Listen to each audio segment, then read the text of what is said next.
Karena kalau dalam Dante versi Dante, justru Rasul itu berada di neraka paling bawah. Ya. Takhallaku bi akhlaqillah. Seraplah akhlak-akhlak Allah, perilaku Allah, sifat-sifat Allah ke dalam dirimu sehingga menjadi perilakumu. Engkau menciptakan belantara, aku ciptakan taman. Engkau ciptakan lempung, aku ciptakan keramik. Engkau ciptakan racun, aku ubah menjadi madu. Ya, jadi Iqbal itu melihat manusia memiliki satu potensi kreativitas bersama Tuhan.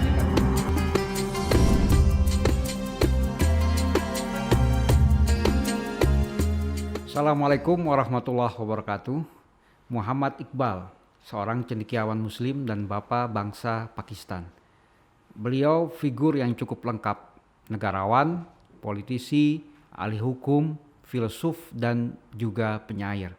Kawan-kawan, para pembaca buku, jumpa kembali di podcast Into the Light yang pada kesempatan ini akan mengobrol tentang buku terbitan terbaru Mizan, Javid Namah, sebuah kitab keabadian yang diterbitkan oleh penerbit Mizan. Dan pada kesempatan kali ini kami akan ngobrol dengan editornya langsung, Mas Ahmad Baikuni dari penerbit Mizan. Mas Ahmad Baikuni, satu pertanyaan yang terlintas di benak saya adalah mengapa Mizan memilih menerjemahkan buku Javid Namah karya Muhammad Iqbal ini dari edisi terjemahan bahasa Persia, karena kita bahasa Perancis, karena kita tahu aslinya kan ditulis dalam bahasa Persia.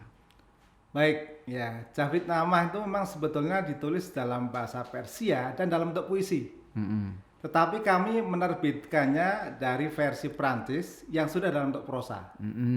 Pertimbangannya tentu karena puisi-puisi Iqbal ini dikenal cukup sulit dipahami karena wawasan beliau yang begitu luas di bidang filsafat, di bidang tasawuf, di bidang ilmu sosial yang begitu kaya sehingga puisi-puisinya begitu padat ya. Dan kita tahu bahwa watak puisi ini kan memiliki asosiasi yang sangat longgar antara bagian-bagian, antara baris-baris, larik-lariknya ya, sehingga untuk memahaminya memerlukan satu usaha yang luar biasa. Dan karena itu penerjemah dari versi Prancisnya, Eva Meyerowitz dan Muhammad Bakri kemudian merasa terpanggil ya untuk menerjemahkan, bahkan mentransformasi bentuknya dari puisi menjadi prosa. Dalam bentuk prosa tentu lebih mudah dipahami karena larik-larik itu dirangkai dalam bentuk kalimat-kalimat yang utuh, bahkan disertai pula dengan catatan kaki. Dan ini menjadi satu kontribusi besar untuk memahami bagaimana pemikiran Iqbal. Jadi ini adalah latar belakang dari kenapa Mizan menerbitkan Javid Namah dari versi Prancis yang sudah diprosakan. Jadi puisi yang sudah ditransformasikan menjadi prosa. Jadi buku ini para pembaca, kawan-kawan, ini karya Iqbal yang salah satu karya Iqbal yang fenomenal dan dibuat menjadi prosa sehingga mudah dipahami. Betul. Ya. Kalau kita masuk ke dalam bentuk atau gaya penulisan atau apa ya namanya? Ya, gaya penulisan lah atau metode penulisan yang diambil oleh Muhammad Iqbal, genrenya lah ya. Itu kita melihat kalau kita masuk aja ke dalam buku ini tanpa harus membaca secara detail, itu kita merasakan ada perjalanan imajiner dari bumi, luar bumi, langit-langit planet, sampai kepada luar langit. Akhirnya sampai pada pertemuan dengan keabadian yang sejati. Nah, perjalanan imajiner kalau dari sisi genre ini mengingatkan saya dengan divine komedinya Dante Alighieri. Dan memang orang barat sering menyebut Javid Namah ini versi divine komedinya Islam. Bagaimana menurut Mas Ahmad Baikuni, setuju apa tidak? Kalau sepanjang yang saya ketahui, Iqbal itu mengambil inspirasinya terutama dari peristiwa Isra Mi'raj Nabi Muhammad sendiri. Dan kalau kita lihat kontennya, saya kira sungguh jauh dengan Divina Commedia Dante ya. Karena kalau dalam Dante versi Dante, justru Rasul itu berada di neraka paling bawah. Ya. sesuatu yang sangat kontras dengan isi Iqbal ya, isi Jafid namanya Iqbal. Dari sisi genre mungkin sama ya. Tapi dari sisi genre memang bahwa itu Mirip, adalah perjalanan Mi'raj rohani ya. Jadi kalau kita lihat dari segi genre memang di dalam literatur Islam itu berkembang genre yang mengambil inspirasi dari Isra Mi'raj. Dan ini adalah genre yang juga diambil oleh Iqbal. Tapi kalau kita lihat dari segi aspek bentuk ya, sebetulnya Iqbal ini hanya meminjam bentuk saja, bentuk genre Isra ini untuk mewadahi atau mengekspresikan gagasan-gagasan sendiri, gagasan-gagasan tentang bagaimana sang diri yang itu adalah gagasan sentral Iqbal, Hudi, itu mencapai satu kesempurnaannya melalui perjalanan dari langit ke langit, sebagaimana perjalanan Isra Nabi itu. Jadi ini yang ingin disampaikan itu bukan semata perjalanan imajinernya, tapi atau tokoh-tokoh di dalamnya, tapi apa yang ingin disampaikan? Jadi kalau kita lihat ada bukan kan kalau Dante itu kan lebih ke visinya ya, visi penglihatan dia nih, lihat ini, lihat itu kan. Kalau Iqbal itu apa? Kalau kita lihat tadi ya konsep sentral Iqbal tentang Hudi, tentang ego, selfhood ya, kepribadian, personalitas, itu adalah satu perjalanan bagaimana sang diri ini mengalami mi'raj rohani, pendakian rohani dari satu tahap ke tahap berikutnya. Dan kalau kita lihat dari background dari penulisan buku ini, kita tahu bahwa Iqbal itu lahir pada awal 1900-an. Yang pada waktu itu hidup di bawah kolonialisme Inggris. Jadi ada satu kondisi keterjajahan ya, secara militer, secara sosial, juga secara intelektual. Dan dalam kondisi keterjajahan itu ada satu semacam motivasi Iqbal ya, untuk membangkitkan ego. Ego bukan dalam arti egoisme ya, yang kita kenal, tapi personalitas diri, ya personalitas diri baik sebagai individu maupun sebagai komunitas Muslim untuk tampil dalam bentuk yang terbaiknya. Jadi kalau kita dirinya itu dalam konsep yang misalnya seperti Nietzsche ya, yang dia membayangkan satu Superman ya, itu kan satu manusia super tapi yang menjauhkan diri dari Tuhan, yang ateistik ya. Sebaliknya kalau Iqbal itu adalah konsepnya adalah Hudi yang mengarah kepada al-insan al-kamil, insan kamil, yaitu manusia sempurna. Manusia sempurna dalam visi Iqbal bukan seperti Nietzsche, tapi adalah pribadi manusia yang menyerap sifat-sifat Tuhan ke dalam dirinya. Jadi yang melakukan penyerapan. Hanya dengan demikian Hudi, sang diri ini akan bisa menapaki jalan-jalan spiritual menuju keabadian. Itu visinya Iqbal. Jadi visi Iqbal itu bukan hanya perkembangan diri sendiri, pribadi yang berkepentingan dengan egoisme seperti yang kita kenal, tapi adalah diri yang bertumbuh karena menyerap sifat-sifat ketuhanan tadi ke dalam dirinya. Jadi berpijaknya adalah pada satu hadis, takhallaku bi akhlaqillah, seraplah akhlak Allah, perilaku Allah, sifat-sifat Allah ke dalam dirimu sehingga menjadi perilakumu. Jadi adalah satu diri yang mengalami proses eksistensialisasi ya, tetapi yang bersifat spiritual. Jadi Ubermansnya versi Iqbal adalah yang mendekati bahkan mungkin tanda kutip menyatu dengan kebertuhanan ya, dengan sifat-sifat Tuhan. Insan kamil tadi. Sementara Nietzsche menjauh. Ya, demi mengokohkan diri. Justru dalam Iqbal itu ego akan berkembang apabila dia menyerap sifat-sifat ketuhanan tadi. Ya. Menarik. Nah, kan dia juga berjumpa tuh di tiap tingkatan, berjumpa dengan tokoh-tokoh real ya, tokoh-tokoh real bukan imajiner, meskipun perjalanan percakapan imajiner. Nah, ada nggak yang mungkin Mas Baikuni bisa berbagi satu percakapan yang menarik dan menggambarkan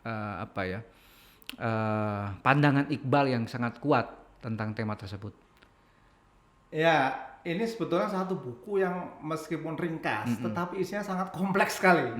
Jadi dia tuh menjelajah dari khazanah pemikiran Sufi, pemikiran Timur, pemikiran India, Hinduisme, sampai ke pemikiran Barat. Jadi itu adalah karakter tulisan-tulisan Iqbal. Tulisan-tulisan Iqbal itu tidak pernah sederhana, selalu kompleks. Karena memang yang hendak disajikan itu sesuatu yang ingin membangkitkan ya segala potensi dan kemampuan manusiawi. Terutama kalau kita lihat tadi dari konteks bagaimana Iqbal hidup dalam suasana kolonialisme ya. Jadi memang ada satu kehendak untuk memunculkan satu diri manusia yang dengan kualitas yang unggul, kalau perlu terunggul, gitu ya. Jadi karena itu kalau kita lihat dari perjalanan rohani yang disampaikan oleh buku ini, pada awalnya itu Iqbal menggambarkan bagaimana manusia itu ya ketika di bumi ya mengalami keterasingan eksistensial, ya bahwa sang manusia ini mencari sosok sahabat agung yang disebut sebagai sahabat agung, ya sahabat agung yang nanti pada akhirnya adalah Tuhan itu sendiri. Dan yang menarik di sini adalah bahwa Iqbal itu menggambarkan manusia ini sebagai seorang partner terhadap Tuhan. Jadi manusia itu adalah daya ciptanya itu yang terutama menonjol dan harus ditonjolkan bahwa dia harus menjadi Tuhan kreator. Kita persis, sebagai co-kreator. Persis. Jadi dia harus menjadi mitra Tuhan. Mitra Tuhan dalam hal apa? Dalam mencipta ulang dunia ini. Mencipta ulang. Kita mungkin akan ingat bagaimana Iqbal membuat puisi yang sangat indah. Jadi antara lain ya, engkau menciptakan belantara, aku ciptakan taman. Engkau ciptakan lempung, aku ciptakan keramik. Engkau ciptakan racun, aku ubah menjadi madu. Ya, jadi Iqbal itu melihat manusia memiliki satu potensi kreativitas bersama Tuhan, ingat itu. Jadi co-creation-nya itu bersama Tuhan. Nah, kreativitas ini akan tumbuh kalau kita melakukan perjalanan mendaki tadi. Persis. Dan proses pendakian ini adalah proses penyerapan sifat-sifat Tuhan ke dalam diri manusia. Apa keterasingan itu akan hilang kalau kita mendaki tingkatan eksistensial itu. Nah, di sini Tuhan dilihat oleh Iqbal sebagai satu mitra, sebagai satu kawan, sahabat ya. Sahabat tentu tidak dalam konteks yang sejajar ya, tentu saja ya. Karena kan Tuhan itu adalah alfa dan omega dari perjalanan ini. Jadi adalah seorang sahabat dalam konteks bahwa Tuhan akan membantu kita untuk menemukan diri kita yang sejati dengan cara kita menyerap sifat-sifat Tuhan itu. Jadi makin lama ego kita ini akan bertumbuh dari ego kecil ya menjadi ego yang terbesar, dalam istilahnya itu insan kamil tadi. Insan kamil adalah manusia yang sebanyak-banyaknya menyerap sifat-sifat ketuhanan di dalam dirinya. Dan sifat-sifat yang menonjol dari Allah SWT adalah Ar-Rahman yang kita tahu ya. Jadi pada akhirnya adalah ujung-ujungnya adalah bagaimana sifat-sifat Rahman, Rahim itu diserap ke dalam diri manusia dan akhirnya menjadi diekspresikan ya, diradiasikan dalam bentuk rahmat lil alamin tadi.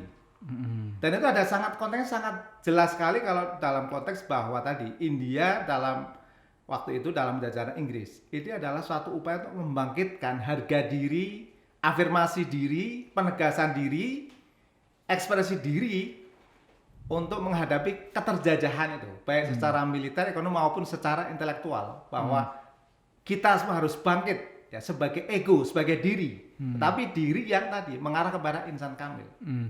Nah, ini kan buku tadi Mas Baikuni sudah jelaskan, Iqbal itu seorang eksistensialis yang concern pada diri ya, diri yang bertumbuh menuju Tuhan atau insan kamil tadi. Nah, tadi juga Mas Baikuni bicara soal ketersesatan atau keterasingan. Nah, di zaman modern ini kan kita sering mendapati orang yang kehilangan identitas, ya, bahkan memalsu-malsukan identitas untuk kepentingan material. Medsos, di banyak lah, di medsos banyak. Lalu orang mengalami krisis identitas karena merasa tidak dapat pengakuan. Kan? Kalau di medsos tidak dapat like, stres gitu kan. Atau terlalu banyak like juga stres gitu kan. Nah, apa tema-tema yang disampaikan Iqbal melalui prosa puitis ini bisa mempunyai pengaruh, paling tidak ketika kita membacanya itu muncul kesadaran soal diri ini yang otentik. Ya memang konsep sentral Iqbal itu memang hudi tadi, ego. Ya, tetapi ego ini bukan ego yang lemah, ya, yang menuntut perhatian orang lain, yang bergantung pada orang lain. Justru Iqbal ini ingin menampilkan ego yang tadi dalam kutip super dalam tanda kutip ya. Super itu dalam arti potensi-potensi kesempurnaan yang ada dalam manusia yang masih berupa potensi ini akan diaktualisasikan ya melalui apa? Melalui pergulatan dengan persoalan-persoalan ini. Ya, karena dalam persoalan-persoalan ini dengan menghadapi dunia itu semuanya adalah ayat-ayat Allah yang akan menjadi satu lokus ya, lokus dari tajalli atau manifestasi Tuhan. Jadi sebetulnya Iqbal itu sangat sofistik dari segi itu karena memang kalau kita lihat dari Javid Tamah, pemandunya perjalanan itu adalah Jalan Rumi. Nah, itu. Saya kira dengan melihat saja bahwa pemandu perjalanan adalah seorang Rumi, kita langsung akan mendapatkan kesan bahwa yang dimaksud oleh Iqbal dalam perjalanan adalah perjalanan spiritual yang dipandu oleh seorang Jalaluddin Rumi. Iqbal dan Rumi melakukan perjalanan spiritual mendaki ke tingkatan-tingkatan ya. Jadi kalau misalnya kita merasa di dunia sekarang ini mengalami kehilangan identitas, ya, kemudian mengalami disorientasi, ya. Kalau menurut Iqbal yang dipandu oleh Rumi, itu berarti kita mengalami kehilangan terhadap satu tujuan hidup yang paling tinggi, ya. Karena hidup itu kan pertaruhannya sebetulnya segala-galanya dalam arti kita hanya sekali kemudian selesai, gitu. Dalam arti selesai, gitu ya. Tetapi yang dipertaruhkan ini kan terlalu besar untuk sekadar permainan, untuk sekadar ilusi-ilusi. Lahir, makan, minum. Jadi kita akan terjebak pada siklus material. Evolusi kita evolusi material. Nah, Rumi juga mengatakan bahwa sebetulnya evolusi material itu bisa dipahami, oke saja, tetapi manusia tidak boleh berhenti pada evolusi material. Dia harus mengalami evolusi spiritual. Ya. Jadi kalau Darwin mengatakan bahwa manusia itu mengalami evolusi material dari materi yang sangat simpel menjadi kompleks, yang mana juga Rumi juga dalam puisinya juga mengatakan dari batu tumbuhan. Iya, betul. Itu sebetulnya penggambaran evolusi yang dilakukan oleh Rumi yang diadaptasi oleh Iqbal, yaitu bagaimana kita harus mengalami evolusi spiritual. Tapi tidak berhenti di material, harus spiritual. Persis itu, ya. Ya. Lalu yang ingin saya tanyakan juga ini kaitannya dengan bagaimana pembaca bisa menikmati sebuah prosa puitis ya yang ditulis secara filosofis. Ini kan Iqbal nih kalau kita bicara soal bukunya yang lain, Reconstruction of Islamic Thought, itu kan cukup kompleks karena di sini bukunya cukup ringkas, kecil, tidak tebal. Nah, sebenarnya mudah pikiran-pikirannya itu mengalir apa bagaimana? Ya, salah satu kelebihan Iqbal itu adalah bahwa dia memiliki satu kedalaman pemikiran filosofis, tetapi juga keindahan estetis. Jadi itu gabungan yang luar biasa. Bagaimana seorang filosof pemikir ini juga sekaligus seorang penyair. Karena itu ketika bentuk puisi ini ditransformasi kepada prosa, dia tidak kehilangan nilai-nilai estetiknya. Kalau kita baca di dalam buku ini, saripati pemikiran Iqbal dalam banyak karya kira-kira ada lah ya dalam ada di sini, betul.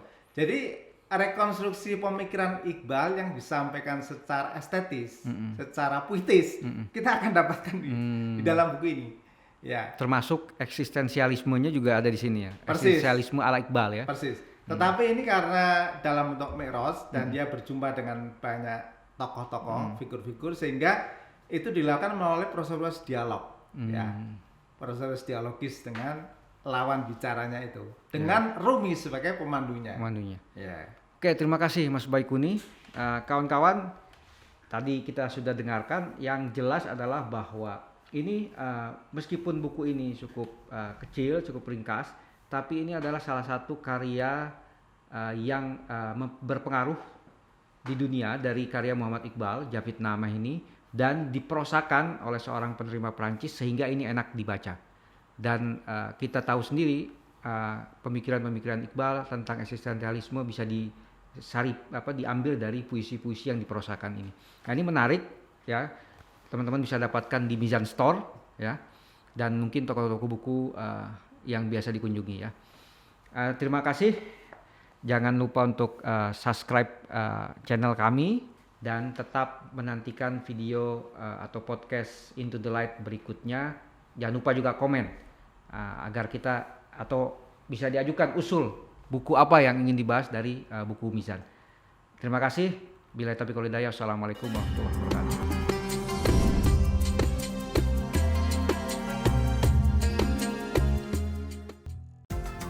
Terima kasih udah nonton video ini.